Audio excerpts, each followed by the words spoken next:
புலவர் கலியபெருமாள் ஐயா நூற்றாண்டு விழாவில் அண்ணன் கொளத்தூர் மணி அண்ணன் பேசியிருப்பார். கிட்டத்தட்ட 40 ஆண்டு காலம் புலிகளுக்கு வந்து அண்ணன் வேல்முருகன் குடும்பம் வந்து உதவி செஞ்சிருக்குது. பல உதவிகள் செஞ்சிருக்கு. அதில் முக்கியமானது சொல்லியிருப்பார். கட்டுநாயக்கா விமான தாக்குதலுக்கு அங்கே வந்து ஒயிட் பெட்ரோல் இல்லை, அதை வந்து இந்த குடும்பம் வேல்முருகன் குடும்பம் தான் அனுப்பி வச்சுன்னு சொல்லியிருப்பார்.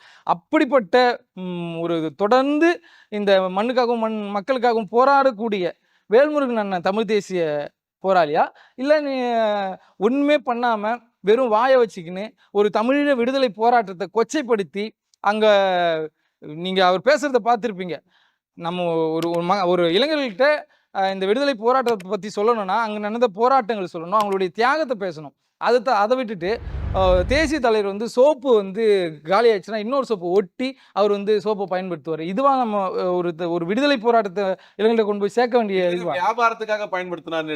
கட்டாயம் வியாபாரம் தான். இதில் நீங்கள் மாற்று கருத்தே இல்லை. நீங்கள் ஒவ்வொரு முறையும் அவங்க இந்த திரள்நிதி வசூல் பண்ணுறது நீங்கள் பார்த்துருப்பீங்க. ஒவ்வொரு மாவீரர் நாள் நடக்கும்போது நின்று அவரே கேட்குறாரு, எனக்கு திரள்நிதி கொடுங்க. நீங்கள் வாங்கி 2009க்கு பிறகு தன்னெழுச்சியாக இளைஞர்கள் வந்தாங்க இல்லையா, விடுதலை போராட்டத்துக்கு உயிரை கொடுக்கவும் வந்தாங்க. அப்போ அப்படிப்பட்ட இளைஞர்களை வந்து மழுங்கடிச்சு ஒரு ரசிக மனப்பான்மையை மாற்றி அந்த விடுதலை போராட்டத்தை மழுங்கடிச்சதை தவிர அவங்க வேற எந்த புரட்சியும் இங்கே செஞ்சிடல.